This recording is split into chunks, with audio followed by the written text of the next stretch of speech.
This is going to be our last seminar of the day, but after Masamichi's talk, we're going to try to go to a discussion session. As I said in the morning, if you were not in the morning session and you want to start thinking about things you would like to ask your colleagues, that's going to be your opportunity in the discussion session. So now we're going to have Masamichi, who's my colleague at UC Berkeley, the postdoc, GeoFlow postdoc. And Masamichi also is the co-organizer of this online GeoFlow meeting.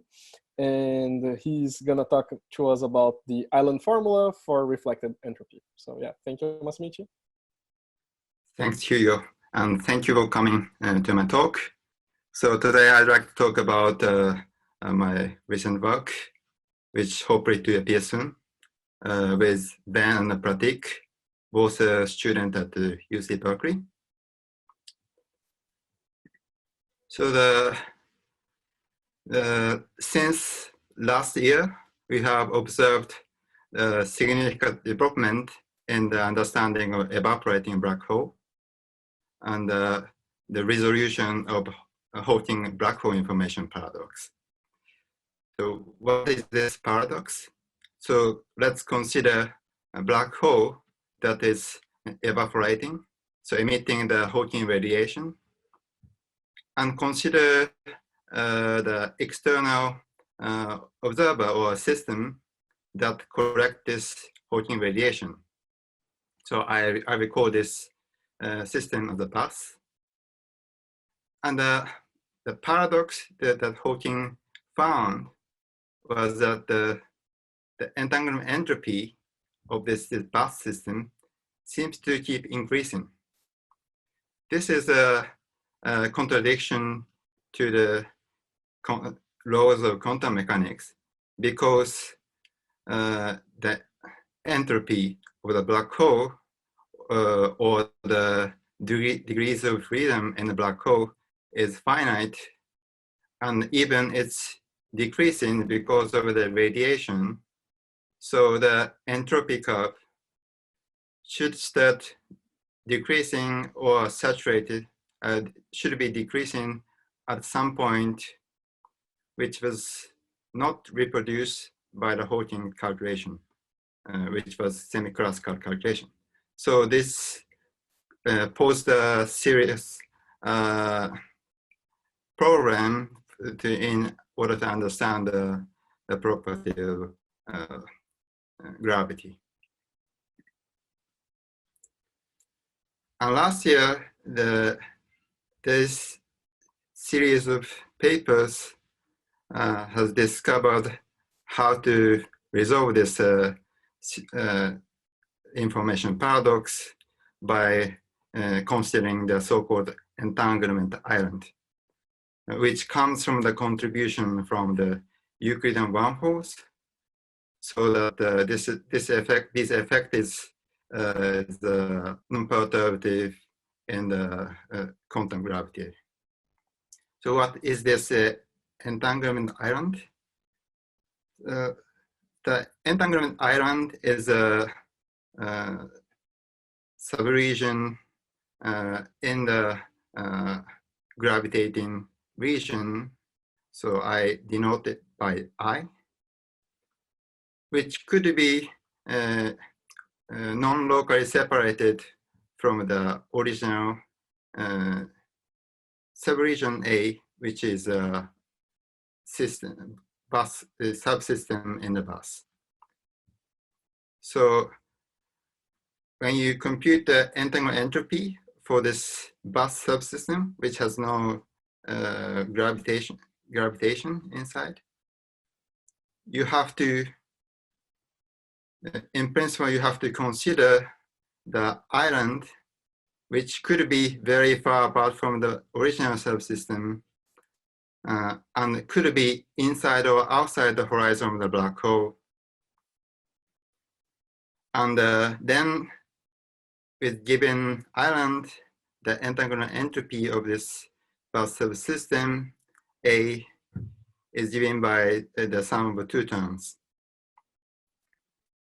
The one is the entanglement entropy computed by the effective matter theory, so that the matter theory which is weakly interacting with gravity, and it in the certain background. But now you should notice that this entanglement entropy is not just subregion A, but it's now that you have to compute the combined subregions A cap I. So what it means that if there's a EPR pair which are shared by this I island and the bus subregion A, this does not, such EPR pair does not contribute this entanglement entropy. But instead of disregarding this type of EPR pair, you have to introduce the area term, which is given by the area of the boundary of this island over the Newton constant. So how this new rule for the entanglement entropy enable us to evade the information paradox. So suppose you have the large amount of entanglement between black hole and the bus subsystem A. Then if there's an island, it means that we can reduce the entanglement entropy between A and the black hole for the reason I said for the EPR pair. Then by this mechanism, you get the correct entanglement entropy curve instead of the Hawking calculation, which was done semi-classically. So this finding of entanglement island open up the many interesting directions in the physics of black hole evaporation or non-perturbative quantum gravity. I just listed a few, like reconstruction of island from Hawking radiation. Also, the essential role was played by the non-perturbative, non-trivial topologies in the gravity, such as wormhole and baby universes. But in today's talk, I will be concentrating on the one interesting subject about studying what is the entanglement structure of the Hawking radiation and the black hole, evaporating black hole. So in particular, we will seek for the quantum information theoretic quantities or operations that proves this entanglement island or the Hawking radiation. So this is a summary of today's talk.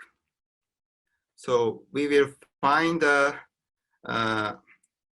formula which is written in terms of geometric quantities for bipartite correlation measure called the reflected entropy in the presence of the entanglement island. So what I mean by the bipartite correlation measure, so this is the correlation measure. I mean, it's not different from the entanglement measure because the correlation measure captures both quantum and classical correlation at the same time, not purely quantum entanglement.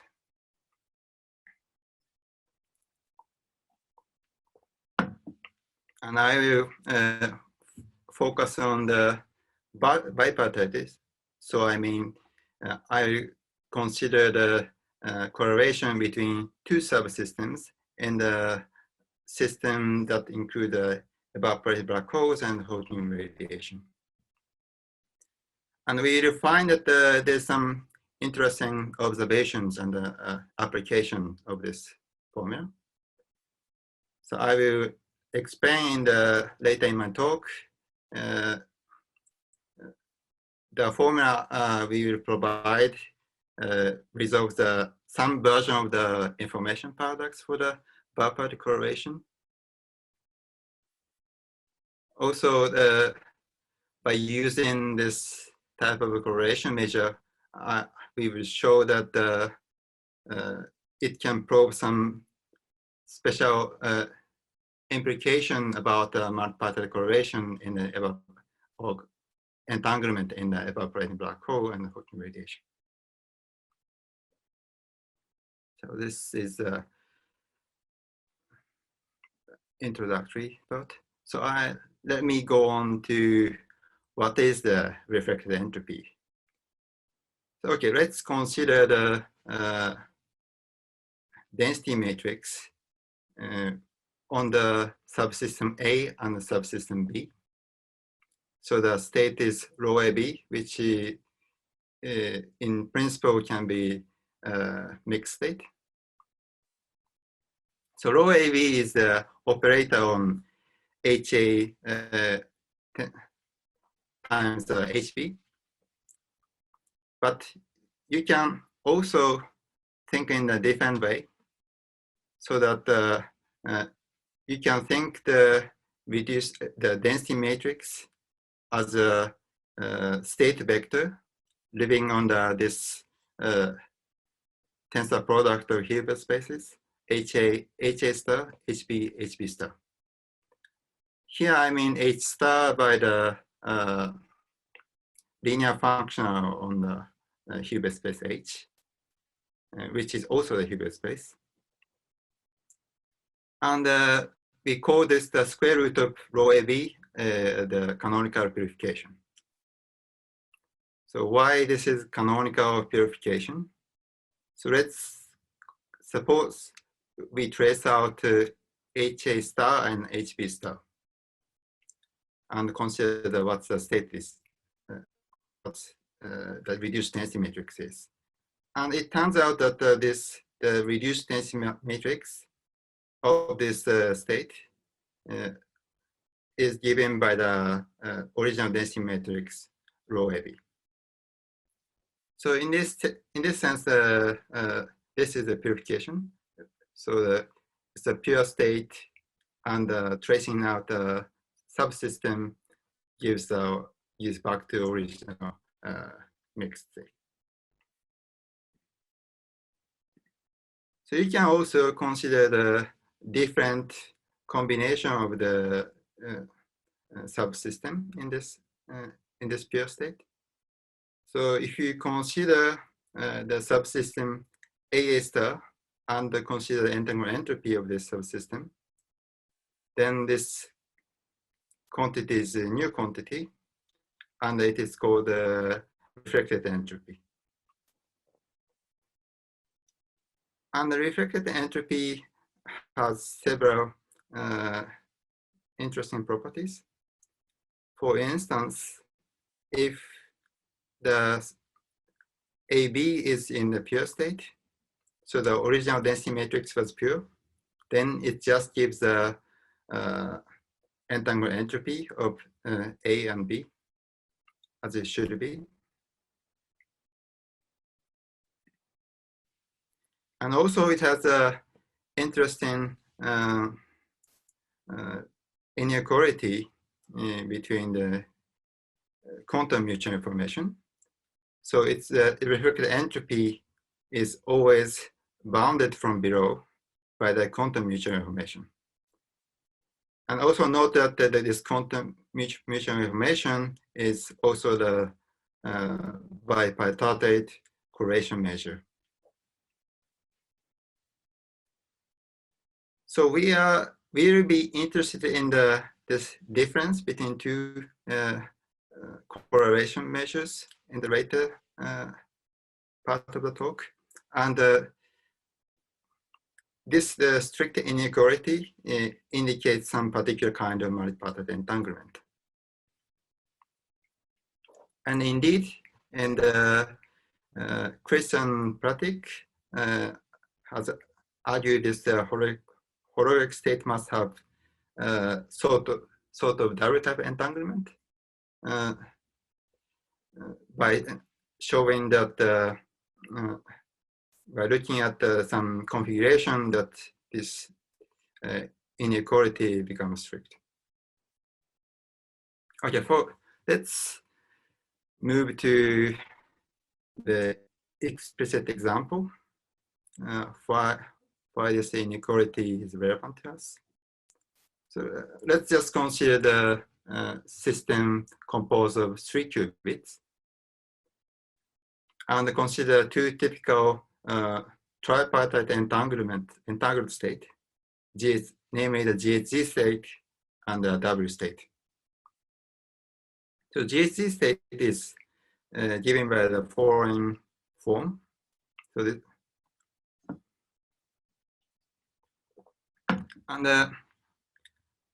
even though this looks strongly entangled, this tripartite entanglement is kind of fragile.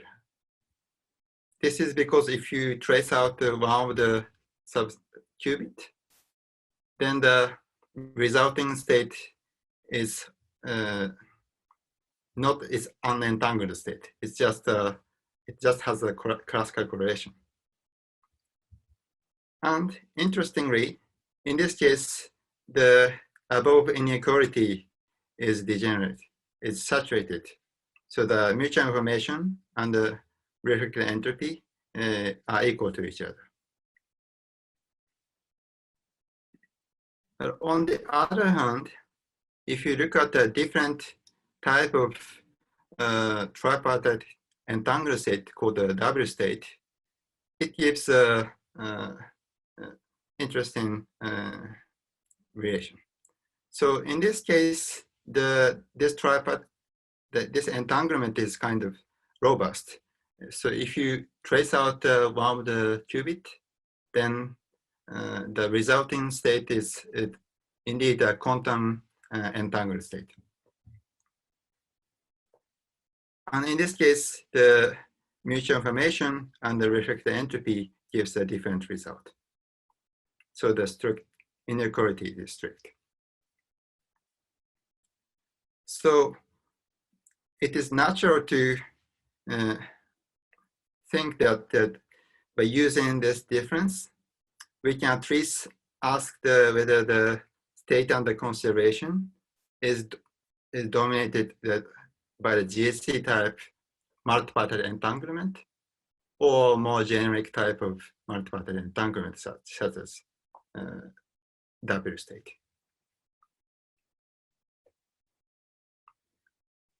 Up to now, we have only considered 3 qubit, but it is interesting question to ask what is the general story about this, but up to now, we don't know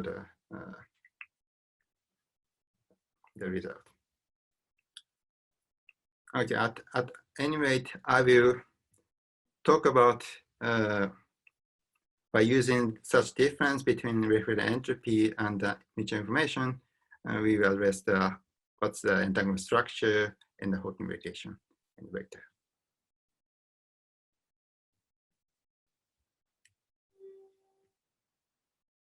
Okay.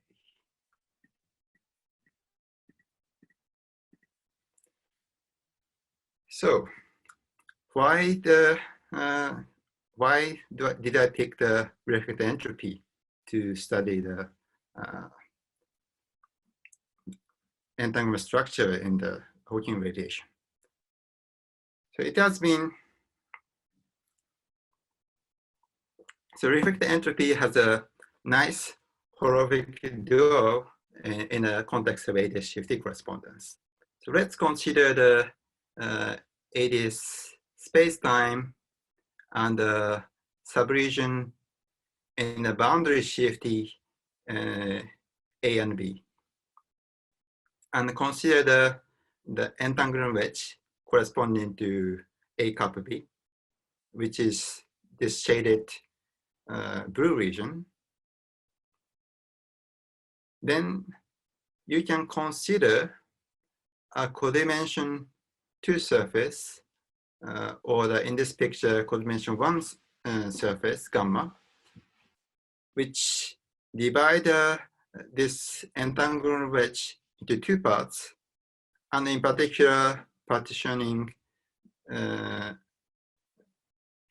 the subregion containing A and the subregion containing B. When the area of gamma is minimized, this surface or the area of this surface, gamma, is called the entanglement wedge cross-section. And this entanglement wedge cross-section has a nice horologic video in terms of boundary shifting, and namely it is given by the half of the refracted entropy. This equality can be shown by applying the Unitarity formula to the state which I written down in the area slide.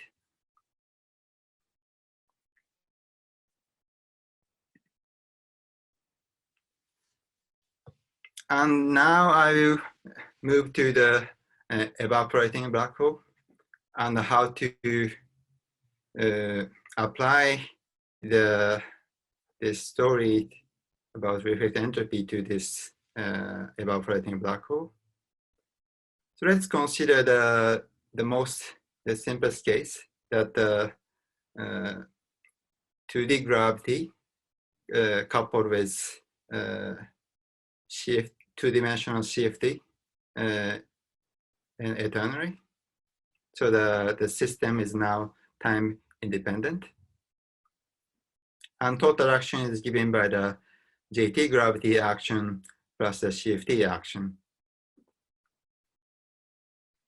So in this case, by assuming correct appropriate coupling and large central charge, we have 2 kinds of holographies. So you start with 0+1 dimensional quantum mechanics coupled with 1+1 CFT. So for example, you could put the quantum mechanical system as a SYK system, and you first apply ADS CFT to this quantum mechanical system to move to the JT brane coupled with a 2-dimensional CFT. And you can again apply the ADS CFT to this 2D CFT, so that to get this blue shaded region, which is the 3-dimensional classical gravity. So I can now apply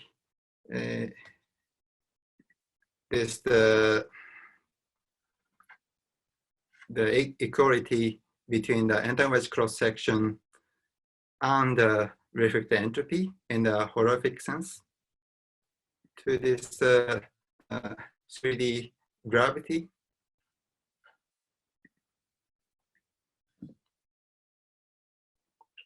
Then we get the following picture.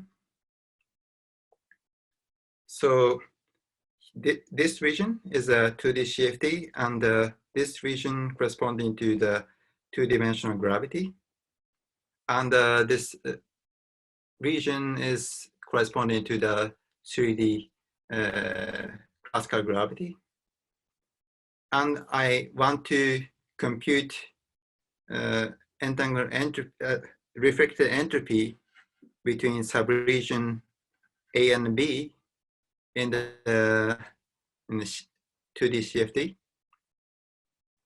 And first, you have to consider what's the entanglement wedge for this two combined system.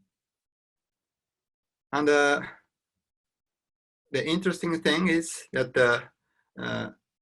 now the entanglement wedge can end on the JT brane, which the endpoint is given by the entanglement island for AB.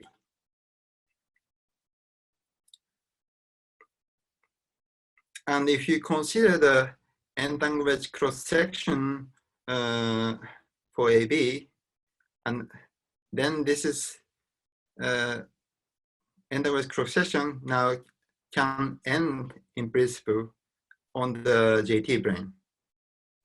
So dividing the island into two parts, IRA and IRB. Then the proposal about the entanglement cross-section equal to refracted entropy implies that the refracted entropy between A and B should be given by the following combination of two terms. The one is the refracted entropy of combined subsystems, A cup IRA and B cup IRB, plus the area term corresponding to the area counting this the dividing surface inside the island. So our main proposal is that this formula can be applied to any type of 2D CFD or the in a higher dimension any type of CFD with the same form. So now the island is again divided into two parts by the surface gamma, and we have to compute the refracted entropy for effective field theory for this extended subregions, and plus the area term which divide the island into two. So this, I wrote down the time-independent version with our proposal, but we can write down with some more cluttering the time-independent version with the above formula. And we have shown that this new proposal satisfied all the inequalities which should be satisfied refracted entropy. So we did a sanity check. And in the Euclidean signature, we can use the gravitational replica trick or the replica one-fold argument to reproduce this formula for the refracted entropy.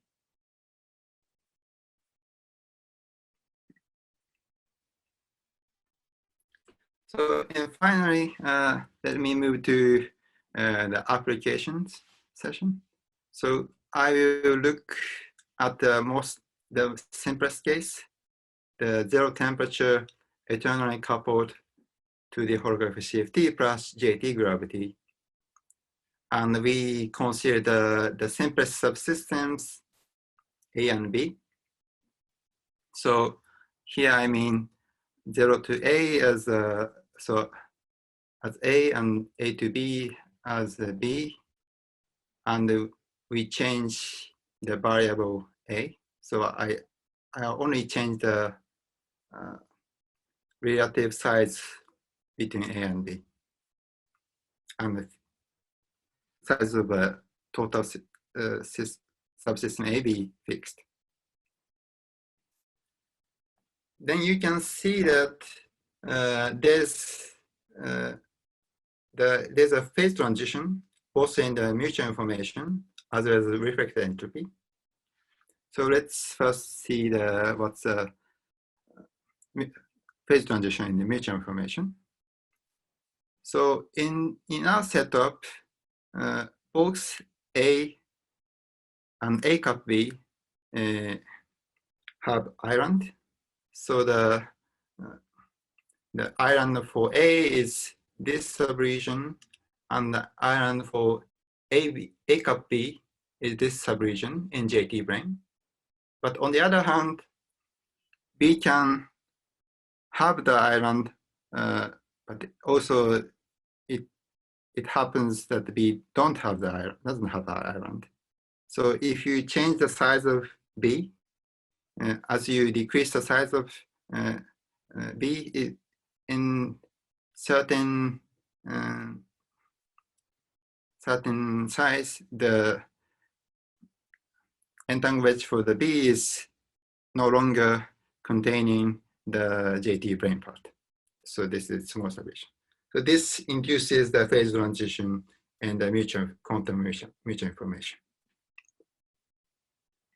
On the other hand, can I ask a question?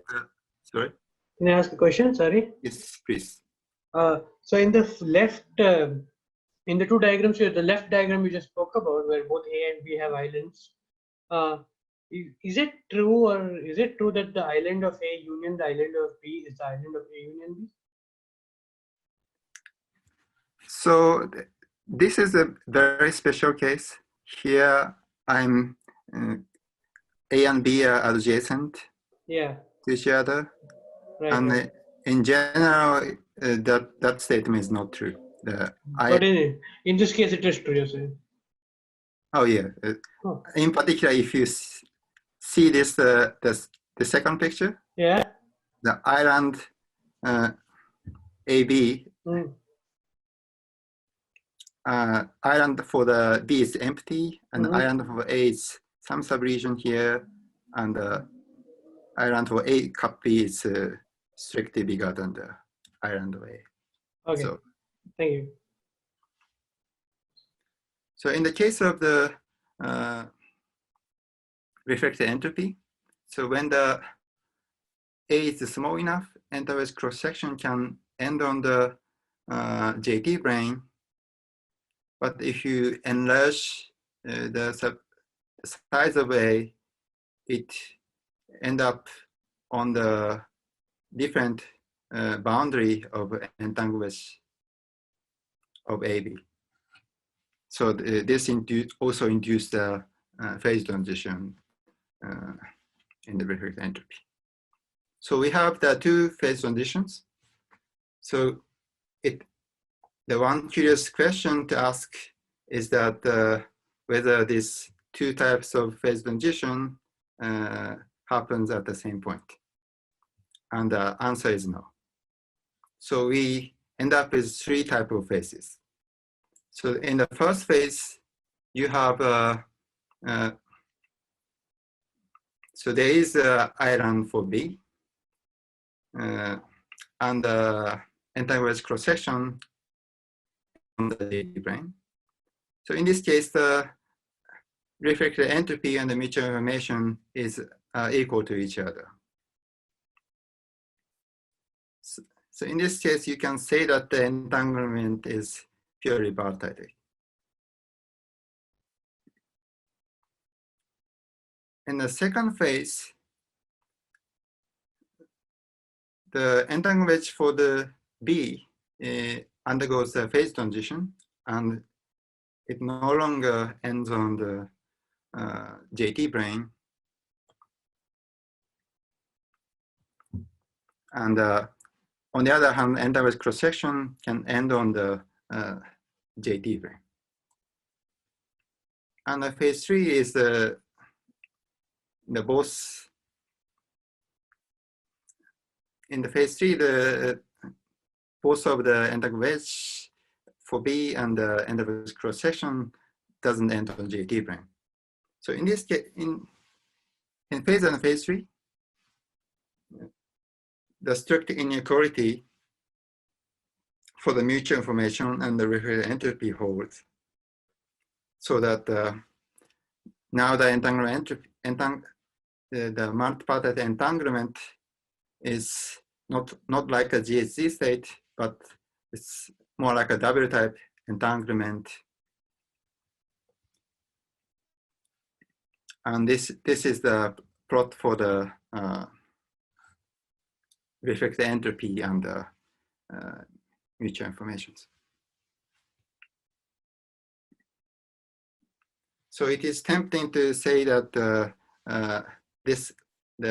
multipartite entanglement is now robust against the loss of one of the subsystems in phase 2 and phase 3.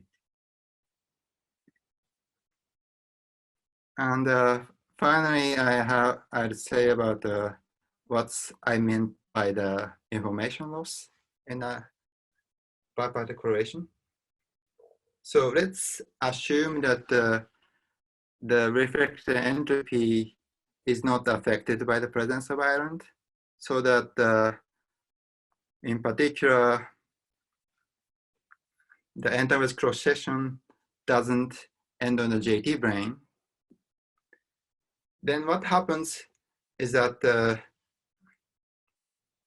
inequality, which is derived by the strong subadditivity of entanglement entropy, is now explicitly violated. So this is the plot of the violation. So blue line corresponds to reflected entropy, and orange line corresponds to the mutual information. And you can see that in some parameter region, there is a violation of the inequality. So we can see that by introducing a possibility that the entanglement cross-section can end on the JT brane, this inequality, which comes from the unitarity of the theory, is saved. So it's kind of consistency check that of the formula we provided is consistent with the island formula for entanglement entropy. And I just end by just putting the summary slide I put again. Okay, and this is the end of my talk. Thank you for listening.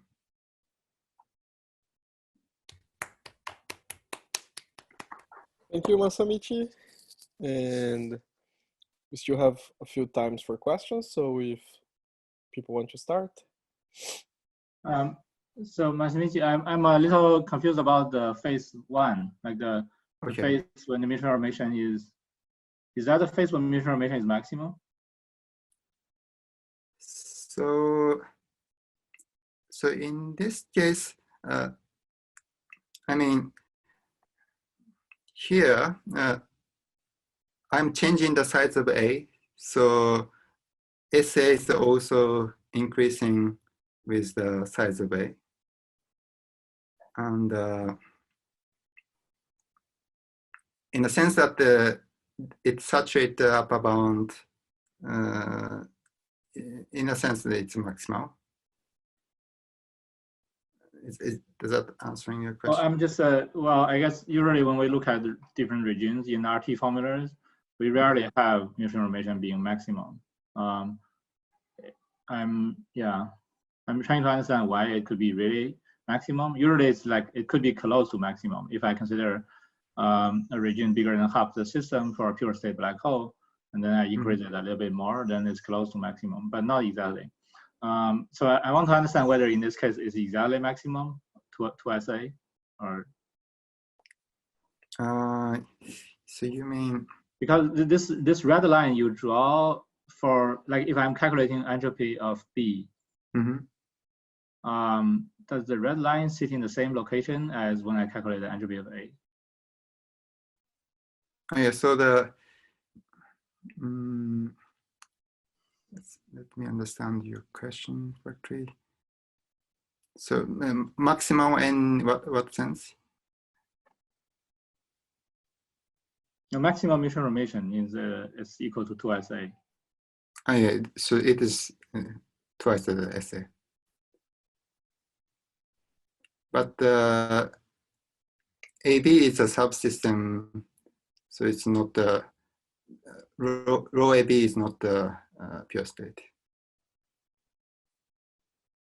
Okay, yeah, I think yeah. So okay, so if you consider the entanglement entropy for B as well, then it is smaller than all of the quantities are smaller than that. Okay, I think I understand now. Yeah, thanks.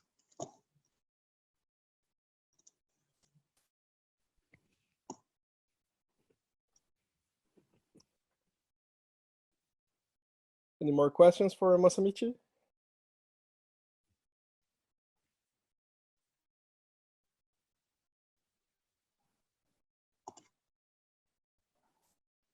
So if not, maybe we should also thank Masamichi again.